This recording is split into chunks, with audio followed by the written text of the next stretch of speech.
Untuk Bapak Novi Basuki diharapkan maju ke depan untuk duduk di tempat duduk yang unik dari rumah gede yang sudah kami sediakan.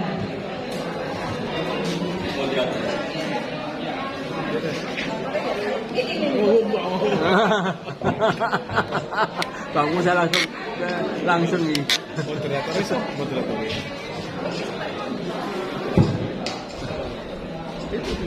Foto dengan beliaunya Bapak Novi. Sama-sama Bapak.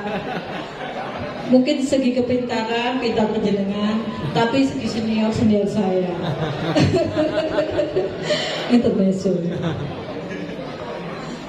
Oke, Bapak Novi, karena memang saya ini moderator yang tidak dipersiapkan, jadi terpaksa saya duduk di sini dan mohon izin kami diberikan wejangan-wejangan, pengalaman pada kami semua hadirin di sini. Begitu saja Bapak. Terima kasih banyak Ibu Novi sudah bersedia memoderatori Mas Novi. Moderator dadakan katanya. Sebenarnya saya tidak punya kapasitas Bapak Ibu sekalian untuk memberikan ujangan Bu Novi, karena di sini ada Pak Budi, ada Pak Gatot, ada Pak Hendri, ada kiai-kiai dari NU, ada Pak Stefanus, Ketua Inti, Pak Andi Wangi, beserta Bapak Ibu sekalian yang tidak bisa saya sebutkan satu persatu, dengan tentu tidak mengurangi penghormatan saya sedikit pun kepada Bapak Ibu sekalian, karena saya merasa Bapak Ibu sekalian yang lebih pantas, lebih layak untuk menasihati saya. Coba, saya selalu terngiang dengan apa yang dikatakan oleh pepatah bahasa Mandarin, yaitu "Puting lao ren yan, sukui zai yan qian", kata. Artinya, yang artinya kalau tidak mau tunduk patuh kepada apa yang dititahkan oleh senior, maka kerugian itu akan berada di depan mata. luar biasa sekali. Jadi karena saya diperintahkan untuk berbincang-bincang mengenai kebersamaan, maka saya memberanikan diri karena saya tidak mau kerugian berada di depan mata saya. Terus terang Bapak Ibu sekalian, saya baru pertama kali ke Tambak Bayan. Baru pertama kali ke Tambak Bayan, dan lagi-lagi saya masih terus memegang teguh apa yang dikatakan oleh pepatah bahasa Mandarin Pai Wen Pu Yi Jian, bahwa mendengar 100 kali itu akan kalah akurat dengan melihat sendiri sekalipun hanya 1 kali. Benar sekali. Tambak Bayan sering saya dengar, tapi saya baru melihat untuk pertama kalinya adalah pada kesempatan ulang tahun ke-26 Perhimpunan Indonesia. Luar biasa sekali. Maka saya harus berterima kasih kepada Perhimpunan Inti, harus berterima kasih kepada Tambak Bayan, karena dengan datang langsung ke Tambak Bayan, saya terus terang akan makin bertambah pengetahuan yang bisa kita jadikan bekal untuk kita berbincang-bincang ke depannya, Bapak Ibu. Tadi disebutkan bahwa acara ini adalah untuk halal bihalal memperingati Idul Fitri. Saya tidak tahu kalau Imlek apakah ada halal bihalal. Dan ternyata konon halal bihalal itu hanya ada di Indonesia, kata Kiai. Hanya ada di Indonesia. Dan kalau di Timur Tengah yang merupakan negeri pertama kali Islam berasal, sepertinya tidak ada halal bihalal. Istilah halal bihalal ini konon katanya hanya ada di Indonesia. Cuma saya merasa bahwa perayaan Idul Fitri itu 11-12 dengan perayaan Imlek. 11-12 istilahnya generasi Gen Z.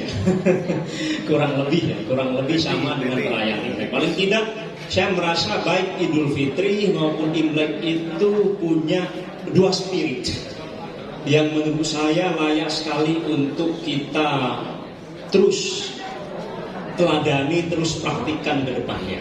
Yang pertama adalah spirit untuk tidak lupa kepada akhlak. Saya karena baru pertama kali ke Tambak Bayan, sehingga pengetahuan saya mengenai Tambak Bayan itu hanya berasal dari informasi yang saya dapat dari internet. Dan saya membaca di internet bahwa Tambak Bayan ini sudah terjadi pembauran yang luar biasa antara Tionghoa. Saya tadi konfirmasi ke Pak Gatot, itu tidak sedikit yang menikah dengan yang disebut sebagai pribumi. Sekalipun saya kok rasanya kurang nyaman dengan istilah pribumi ini. Saya kurang nyaman, Pak Budi. Tapi intinya di Tambak Bayan sudah terjadi pembauran yang luar biasa tanpa paksaan, yaitu berupa adanya kawin campur antara orang Tionghoa dengan penduduk lokal. Dan yang kedua, di Tambak Bayan itu katanya dari informasi yang saya baca di internet dan perlu saya cross check, itu tidak sedikit juga yang menganut Islam. Tapi yang menganut Islam ini, tadi saya cross check lagi ke Pak Gatot, itu tidak melupakan akarnya, berupa mereka masih terus menjunjung tinggi penghormatan kepada leluhur. Yang mana saya selalu terkesan kepada kebudayaan Tionghoa, karena orang-orang Tionghoa ini, atau yang menjadi tiang penyangga kenapa bangsa Tionghoa itu tetap eksis sampai saat ini, adalah karena penghormatan mereka yang luar biasa kepada leluhur. Kalau misalnya orang Tionghoa sudah melupakan akar, misalnya mereka melupakan penghormatan mereka kepada leluhurnya, maka bisa jadi bangsa Tionghoa ini akan pelan-pelan terkikis oleh perkembangan zaman. Tapi karena bangsa Tionghoa adalah bangsa yang tidak lupa akan akar, tidak lupa menghormati leluhurnya, maka bangsa Tionghoa ini eksis sampai saat ini. Kita ambil contoh Cheng Ho. Flashback sebentar sejarah. Kalau di Tambak Bayan ada orang Tionghoa menganut Islam yang tetap menjunjung tinggi penghormatan mereka kepada leluhurnya, Cheng Ho mencontohkan hal serupa. Cheng Ho ketika mau melakukan muhibah ke mancanegara di abad 15-an, di suatu waktu dia pergi membakar dupa di suatu makam yang dikeramatkan di Shenzhou sana. Yang mana makam yang dikeramatkan ini dalam literatur sejarah Tiongkok merupakan utusan Nabi. Kalau bukan utusan Nabi, merupakan utusan dari Amirul Mukminin untuk menyebarluaskan Islam ke Tiongkok. Tapi di waktu yang sama, Cheng Ho sebelum berangkat sehabis nyekar ke makam yang dikeramatkan oleh Muslim ini, juga nyekar ke kuil Macu. Macu ini kita kenal sebagai Makco lah kalau di Indonesia. Makco ini sebenarnya adalah orang biasa, tapi karena beliau punya sumbangsi yang luar biasa besar terhadap masyarakat Tionghoa, sehingga kemudian didewikan.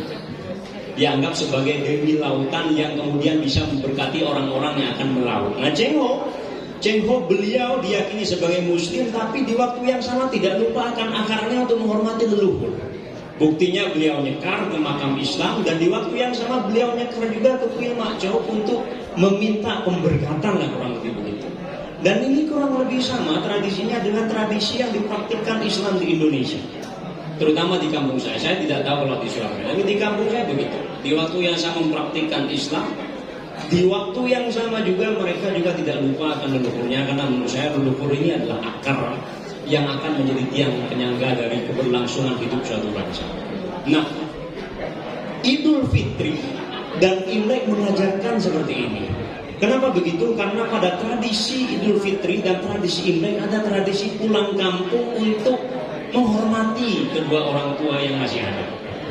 Berarti antara kebudayaan Tionghoa dan antara ajaran Islam itu sebenarnya 11-12, kurang lebih sama.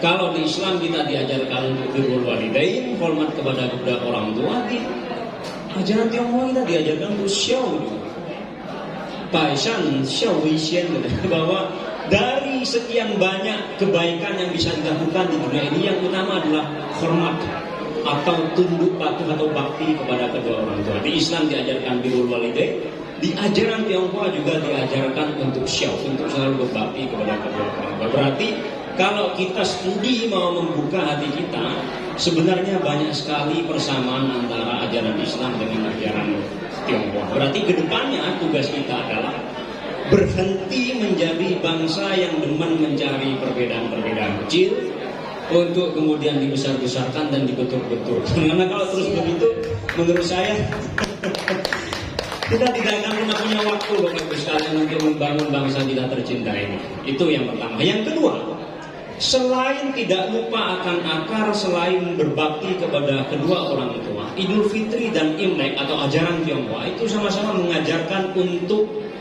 mengasihi yang lebih muda. Mengasihi yang lebih muda. Saya punya lumayan banyak ponakan, sehingga ketika tradisi Idul Fitri kemarin saya biasa memberikan angpau juga kepada ponakan-ponakan saya. Tradisi Imlek juga begitu. Tradisi Imlek juga memberikan angpau kepada yang lebih muda, terutama yang belum menikah. Saya sekalipun mungkin lebih muda karena sudah menikah dan punya anak, nggak dapat angpau nih Bapak. Tapi Bapak Ibu, menurut saya yang kita lihat dari tradisi Idul Fitri dan Imlek berupa pemberian angpau kepada yang lebih muda, menurut saya pengertiannya mesti dilebih luaskan lagi. Tidak hanya kepada yang lebih muda, tapi kepada mereka yang dalam istilah Islam disebut kaum mustad'afin, kaum yang lemah dan kaum yang dilemahkan. Ada yang memang dari sononya lemah, tapi juga ada kaum yang dilemahkan, entah itu oleh suku yang mengaku diri sebagai mayoritas atau entah itu oleh pemerintah. Jadi baik yang lemah atau yang dilemahkan itu mesti dikasih. Dan inilah yang menurut saya ditunjukkan oleh Perhimpunan Inti pada hari ini, dengan memberikan bakti sosial yang bertempat di Tambakanya. Luar biasa sekali. Tepuk tangan aplausnya untuk PD Indonesia Tionghoa yang luar biasa. Jadi yang pertama, kita tidak boleh lupa akar, karena ini ajaran Islam dan juga ajaran Tionghoa. Kita lagi-lagi juga harus mengasihi mereka yang lemah dan dilemahkan. Dan saya tidak ingin berpanjang lebar. Saya terinspirasi dengan tulisan yang ada di belakang ini, tulisan bahasa Mandarin, Bapak Ibu.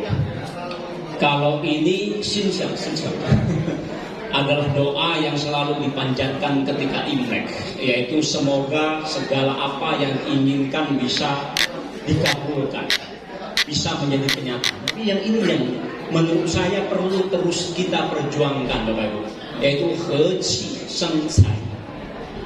Heqi Sencai. Saya tidak ingin menerjemahkan secara harfiah, karena kalau diterjemahkan secara harfiah artinya keharmonisan itu akan bikin melahirkan kekayaan.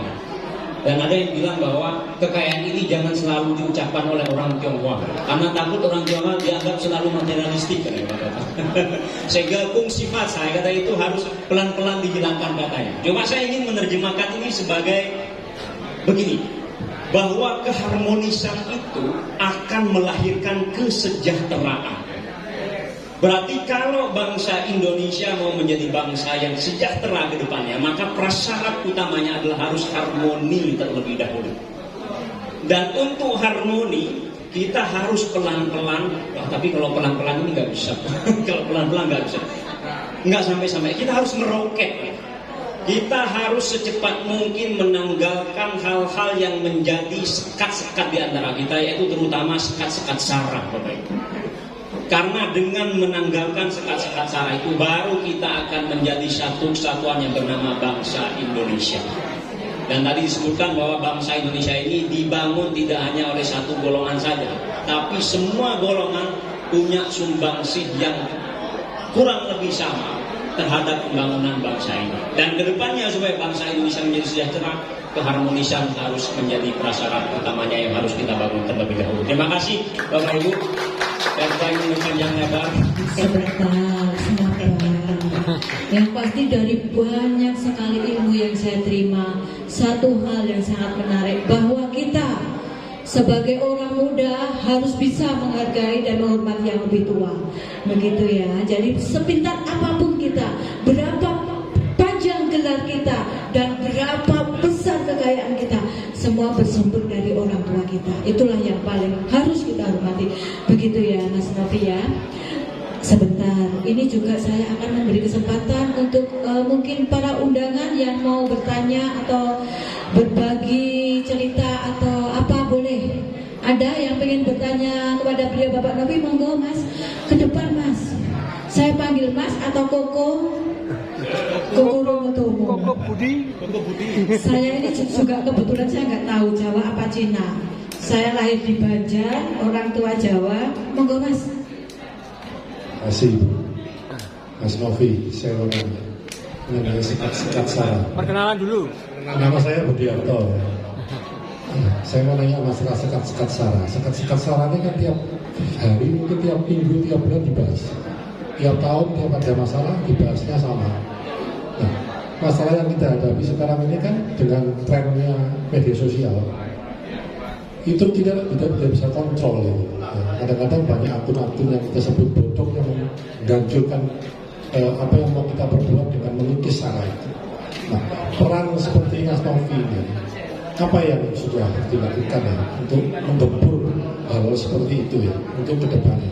Karena nggak mungkin kita akan terus-menerus dengan cara seperti ini, mau asalnya sama, nanti akhirnya juga sama. Nanti tahun depan kita ketemu, ya begini lagi.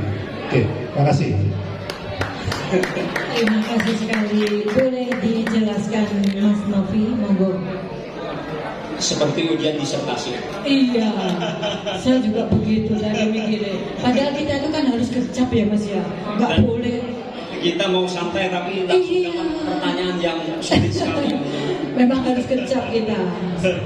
Disilakan monggo. Pak Budianto, Jatuh. saya dulu rajin sekali menulis. Saya menulis di Jawa Pos, menulis di Kompas, menulis juga di media online mengenai bagaimana Hadirin dimohon diam. Tiongkok yang saya lihat.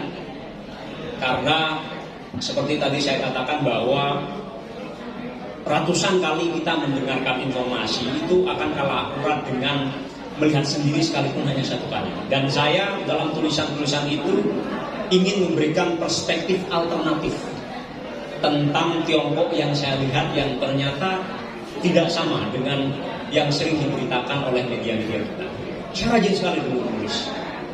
Tapi belakangan saya mulai merasakan bahwa bangsa kita itu, bukan bangsa Konoha. Bangsa kita rajin membaca.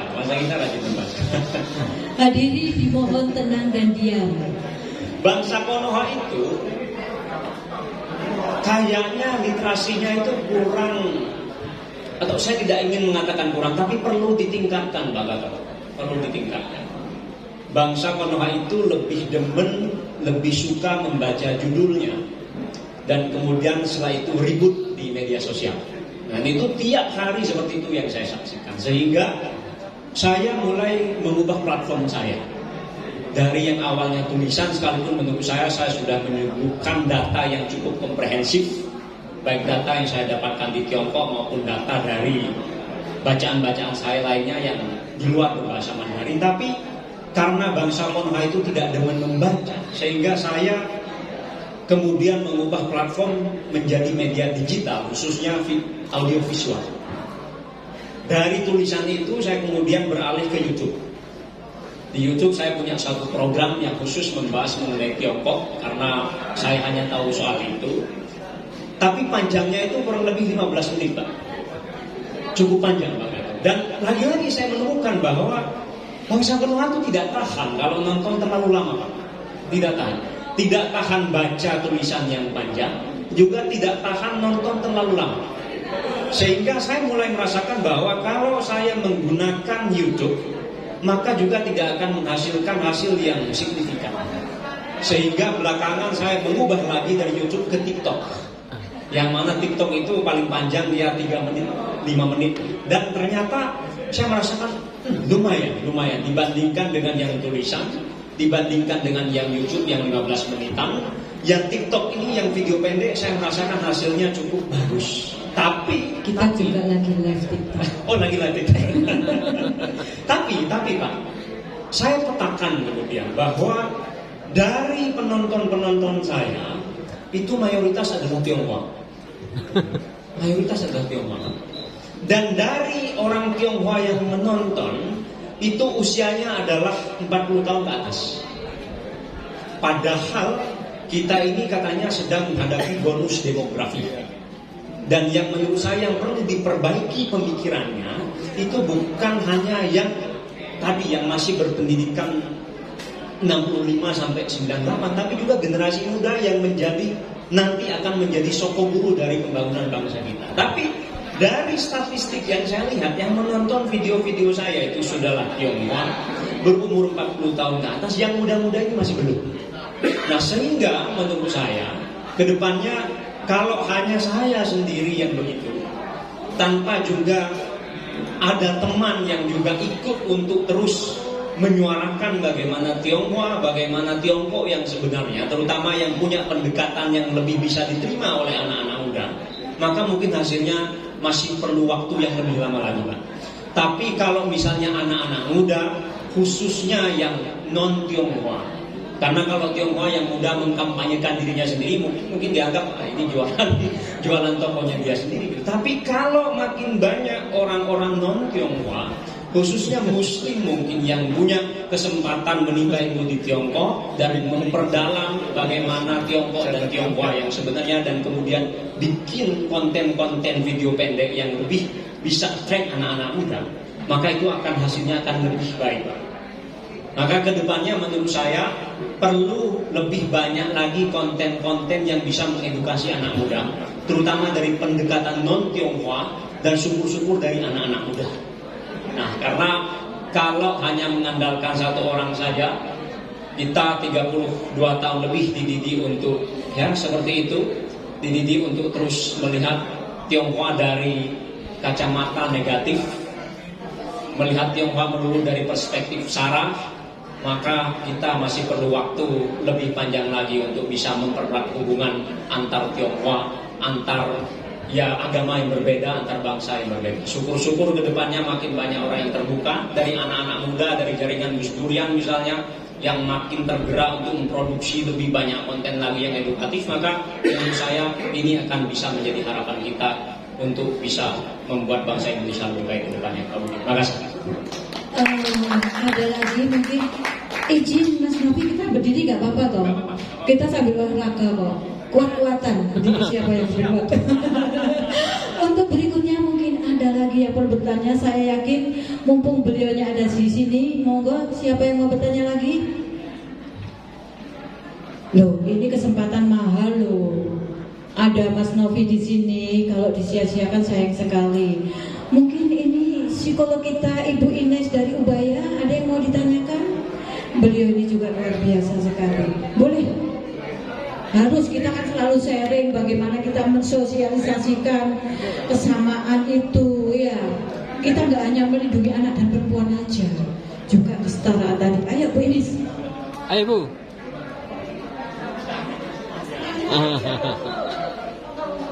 Tembak ini ya.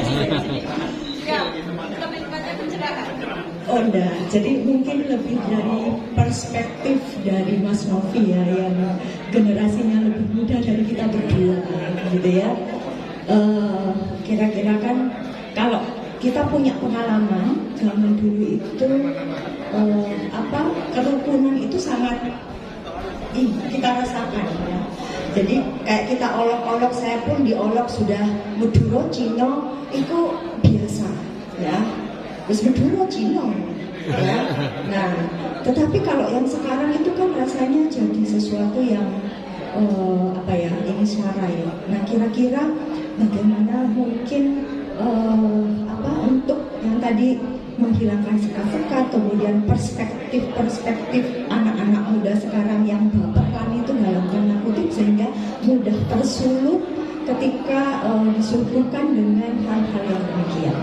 Gitu. Mungkin dari perspektif anak muda seperti Mas Novi ya. Kalau kita kan udah nggak baperan ya. Kita masih. Oh masih ya. Oh ada yang baperan, ada yang diolok. Oh iya. Okay. Ya, mungkin itu aja. Terima kasih. Siap, terima kasih sekali. Beliau ini psikolog dari Ubaya dan sering sekali juga sebagai narsum. Dia giatnya juga beda-beda tipis dengan saya. Pelindung anak dan perempuan begitu. Monggo dijawab. Makasih banyak Ibu psikolog. Bu Ines. Bu Ines. Ibu Ines. Bu Ines. Saya tinggal di kampung. Dan di kampung saya itu mayoritas penduduknya adalah petani dan pekebun, Ibu. Dan dari segi perekonomian itu jelas tidak perlu dijelaskan, yaitu menengah ke bawah. Bahkan mungkin menengah ke kerak, bukan menengah ke bawah lagi. Dulu waktu saya masih kecil, orang tua saya itu buka toko dan sampai sekarang masih buka toko, dan untuk kulakan itu biasanya kulakan dengan laupan-laupan dari Tionghoa yang ada di kota yang lebih besar di bawah, karena saya di atas gunung sehingga kami sering bilang itu turun gunung. Kami kulakan turun gunung ketemu dengan pengusaha Tionghoa untuk kulakan tadi. Dan pada zaman itu saya merasakan memang tidak ada sekat-sekat itu, tidak ada sekat. Dan ketika saya nyantri di pesantren pun sekat-sekat itu tidak ada. Cuma belakang antara yang dulu tidak saya rasakan, atau mungkin tidak ada, atau mungkin orang tidak tahu ada perbedaan antara orang Tionghoa dengan yang seperti itu. Dan di tahun belasan ini kemudian mulai muncul sekat-sekat itu, dan sepertinya bangsa kita menjadi bangsa yang terbelah. 2014 ada yang namanya kubu cebong, kampret. 2019 ada kubu cebong, kadrun, dan seterusnya. Sehingga saya punya kesimpulan sementara, jangan-jangan sekat-sekat ini diciptakan. Jangan-jangan diciptakan baru. Koreksi saya jika saya salah. Karena ketika saya kecil, ketika tidak ada kepentingan politis, sekat-sekat itu tidak ada.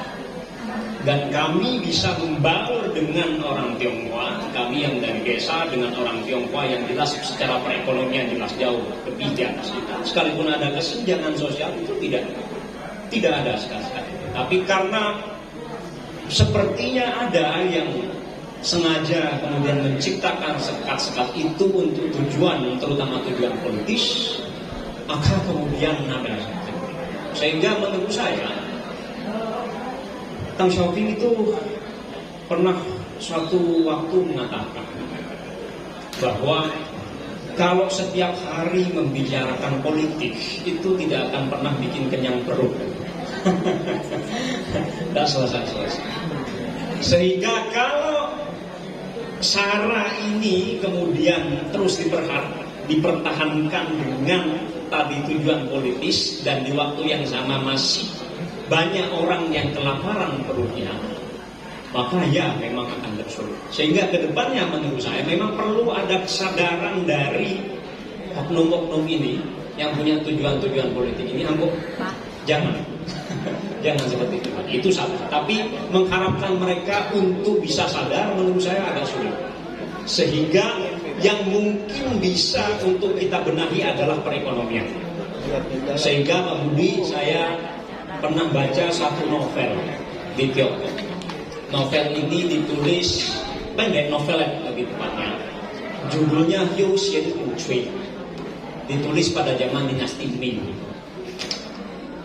Di dalam novelet ini ada satu kalimat pendek yang saya sangat senang sekali dan saya terinspirasi sekali. Kurang lebih bunyinya begini: Wu shi ren hao sheng shi. Wu shi ren hao sheng shi. Artinya orang yang tidak punya kerjaan, dalam artian orang yang perutnya lapar, itu gampang bikin keonaran. Gampang bikin keonaran. Sehingga menurut saya ke depannya yang bisa kita kerjakan bersama ini adalah menjadikan makin banyak orang kita, terutama yang masih lapar, ini lebih kenyang lagi perutnya. Sehingga kalau perut kemudian lebih kenyang, mereka akan lebih bisa berpikir secara rasional. Karena kadang orang yang perutnya lapar, seperti tadi disampaikan oleh novelet ini, itu bukan pernyataan saya. Cari aman. Itu pernyataan dari penulis dari novelet ini di abad ke-15, bahwa orang yang perutnya lapar itu akan gampang bikin keonaran. Sehingga perbaikan perekonomian ke depannya itu penting sekali dilakukan, terutama mereka yang ada di desa-desa ini. Dan menurut saya bersyukur bahwa makin banyak generasi muda di desa-desa itu yang terinspirasi Pak Budi untuk menjadi pengusaha. Untuk jadi pengusaha. Saya melihat di kampung saya yang mereka kuliah di perguruan tinggi, mereka mulai buka usaha kecil-kecilan, misalnya jualan online dan sebagainya. Tapi mereka ini perlu mentor. Mereka ini perlu mentor. Dan mentor yang bagus menurut saya, karena kita bisa lihat sendiri, adalah orang Tionghoa. Sehingga orang-orang Tionghoa itu bisa memberikan arahan-arahan kepada generasi muda yang ingin memperbaiki nasibnya ini, bagaimana menjadi pengusaha yang baik dan benar. Konfusius pernah bilang, mengatakan, bahwa semua orang yang ada di dunia ini ingin hidup sejahtera. Cuma yang membedakan itu, apakah kesejahteraan itu bisa didapatkan dengan jalan-jalan yang baik atau tidak, dengan jalan yang siratal mustaqim atau tidak, dengan jalan yang lurus atau tidak.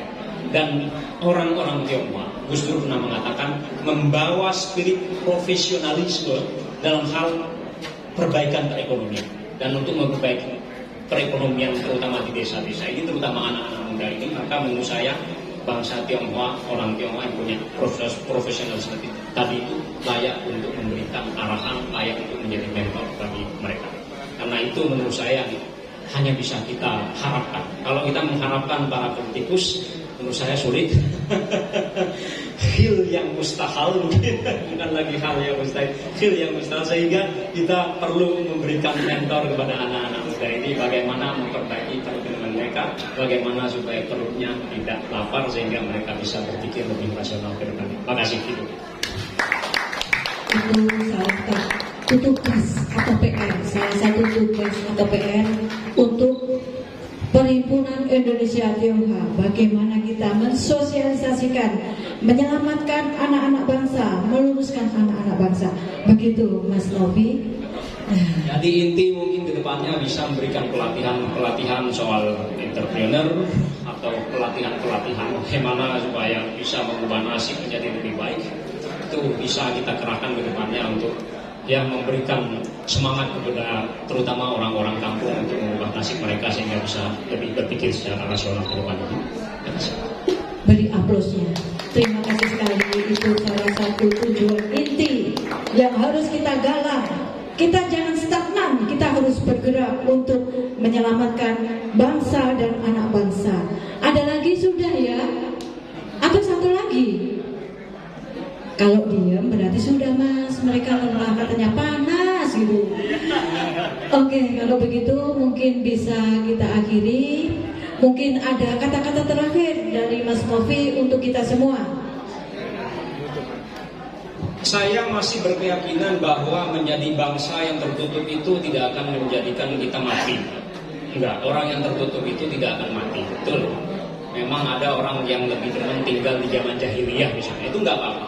Tapi orang yang punya pemikiran terbuka, yang bisa melihat bangsa lainnya atau agama lainnya dari perspektif yang lebih positif, menurut saya mereka akan lebih punya kesempatan untuk melihat dunia yang lebih indah ke depannya. Nabi Muhammad dulu itu saya pernah membaca suatu kisah. Beliau pernah memerintahkan sekretaris beliau untuk belajar bahasa Ibrani. Belajar bahasanya orang Yahudi gitu. Yes. Berarti kalau begitu Nabi Muhammad punya spirit keterbukaan dong, dan kita umatnya mestinya juga meneladani beliau. Sehingga keterbukaan kedepannya menurut saya menjadi harapan kita yang mesti terus kita gerakkan supaya bangsa kita menjadi bangsa yang lebih maju. Ya nggak apa-apa, mau tertutup nggak apa-apa, tapi sejak sauriu hao tang-tang, kata Sun Yat-sen, bahwa arus dunia itu bergelora. Sun siapa yang mengikutinya dengan keterbukaan dia akan jaya. Siapa yang menyalahinya masih mau berpikiran tertutup, maka dia akan binasa. Terima kasih. Terima kasih sekali. Sudah cukup. Terima kasih sekali Mas Novi. Monggo Bapak Stefanus masih tetap di tempat Mas. Bapak Stefanus, saya harap ke depan atau mungkin juga semua brotherhood pengurus panitia di sini untuk menyerahkan plakat souvenir. Terima kasih kepada beliaunya Bapak Novi. Terima kasih sekali atas kehadirannya. Terima kasih Bapak Andi Wangi, Bapak Erwin, di mana ya? Atau mempercepat ini aja cukup. Boleh difoto. Ibu Cece, ayo. Mau foto Cece? Boleh masuk ke depan untuk Halo Indonesia juga kita merah putih. Merah putih kita foto bersama di sini. Izin maju ke depan dulu. Tolong dikasih jalan ya. Ya.